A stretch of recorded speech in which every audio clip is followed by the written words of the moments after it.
એઆઈએમઆઈએમના રાષ્ટ્રીય અધ્યક્ષ અસદુદ્દીન ઓવૈસીએ ગુરુવારે ભુજના મોટાપીર ચોકડી ખાતે એક વિશાળ જાહેર સભાને સંબોધી હતી. ચૂંટણીના આ માહોલમાં તેમણે મતદારોને એઆઈએમઆઈએમના ઉમેદવારોને વિજયી બનાવવા અપીલ કરી હતી અને ભાજપ કોંગ્રેસ બંને પક્ષોની ઝાટકણી કાઢી હતી. ઓવૈસીએ ભાજપ પર નિશાન સાધતા જણાવ્યું હતું કે ભુજ છેલ્લા 40 વર્ષથી ભાજપનું શાસન હોવા છતાં જનતા હજુ પણ પાયાની સુવિધાઓથી વંચિત છે. તેમણે આક્ષેપ કર્યો હતો કે ભાજપ અને કોંગ્રેસ બંને સત્તામાં રહ્યા હોવા છતાં પ્રજાના પ્રશ્નો ઉકેલવામાં નિષ્ફળ રહ્યા છે. તેમણે ખાસ કરીને કચ્છના સ્થાનિક મુદ્દાઓ પર ભાર મૂકતા કહ્યું કે દેશ બુલડોઝરથી નહીં પરંતુ બાબા સાહેબ આંબેડકરના સંવિધાનથી ચાલશે. યુનિફોર્મ સિવિલ કોડ જેવા રાષ્ટ્રીય મુદ્દાઓ પર તેમણે પોતાના વિચારો રજૂ કર્યા હતા અને શાસક પક્ષની નીતિઓની આકરી ટીકા કરી હતી. ઓવૈસીએ મતદારોને ખાતરી આપી હતી કે જો આ વખતે એઆઈએમઆઈએમના ઉમેદવારો ચૂંટાશે તો તેઓ લોકોની સ્થાનિક સમસ્યાઓનું કાયમી નિરાકરણ લાવવા માટે કટિબદ્ધ રહેશે. KNP न्यूज़ भूज। आज हम हमारे लोकल बॉडी इलेक्शन के कैंपेन के सिलसिले में आए हुए हैं। कल मैं अहमदाबाद में था, फिर सूरत भी गया था। तो तमाम हमारे कच्छ भूज के जितने हमारे कैंडिडेट्स हैं, 25 कैंडिडेट हैं, उन तमाम की कामयाबी के लिए इलेक्शन कैंपेन करने आया था। कच्छ में तो देखिए पिछले 40 साल से यहाँ पर भाजपा का कंट्रोल है और डेवलपमेंट उन्होंने कुछ नहीं करवाया। और जो जनता को साफ़ पीने के पानी की ज़रूरत है, बारिश होती है तो पूरा पानी जमा हो जाता है, कचरा है, साफ़ सफाई का इंतज़ाम नहीं है। तो ये जो पब्लिक के इश्यूज़ है उसमें तो भाजपा नाकाम साबित हुई है। तो हम ये बोल रहे हैं कि हमारे कैंडिडेट्स को आप मौका दीजिए, उनको कामयाब करिए ताकि ये जो आम जनता की जो तकालीफ है उसको हम दूर कर सकें। नहीं, अब ये माने आज़ादी के बाद इतना बड़ा पोलिंग परसेंटेज होता है 91%, तो बहुत ही गैर मामूली बात है ये। और इसमें जनता ने अपना वोट का इस्तेमाल किया है, ये बहुत अच्छी बात है।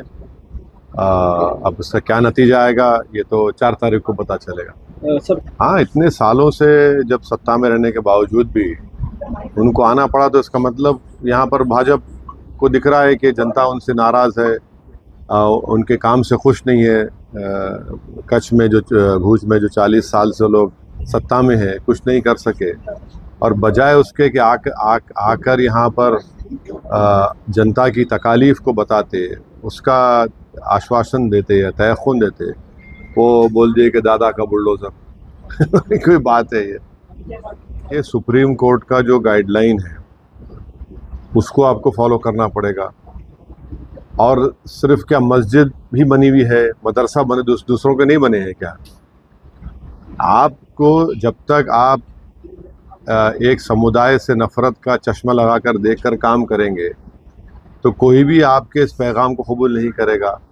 अब मंगरोल में दरगाह है 1000 साल पुरानी, उसको सुप्रीम कोर्ट ने ऑर्डर दिया स्टेटस को मेंटेन करो, आपने उसको भी तोड़ दिया।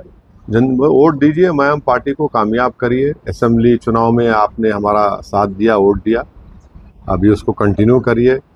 आपने बरसों से कांग्रेस को वोट दिया, दूसरी पार्टियों को वोट दिया, और वो लोग तो आपको कोई फ़ायदा नहीं कर सके, उल्टा नुकसान पहुंचा आपको। तो उम्मीद करते कि इस बार एमआईएम पार्टी को कॉरपोरेशन इलेक्शन में, नगर चुनाव के इलेक्शन में हमको कामयाब करें।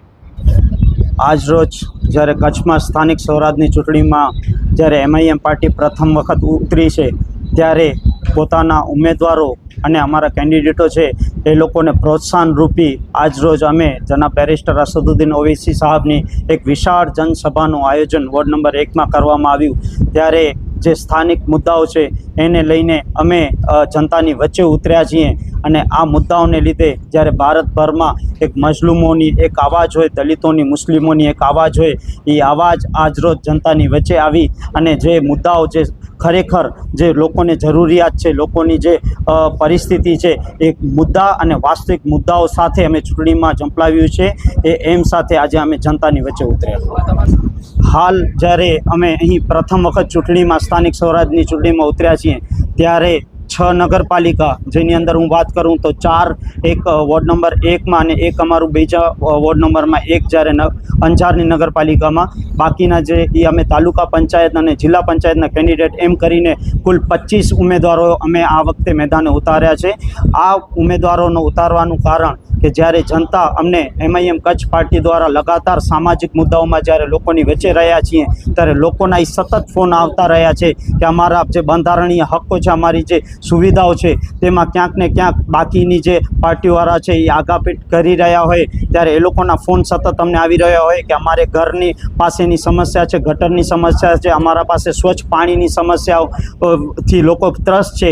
ત્યારે એ ફોનને પહોંચી વળવા માટે ક્યાંક ને ક્યાંક અમે વિચાર્યું કે ના, અમને પણ આ નગરપાલિકાઓમાં પોતાના ઉમેદવારોને ઉતારવા પડશે જે જનતાની વચ્ચે જાય અને જનતાનું કામ કરે. એ માટે અમે સ્થાનિક સ્વરાજની ચૂંટણીમાં ઝંપલાવ્યું છે.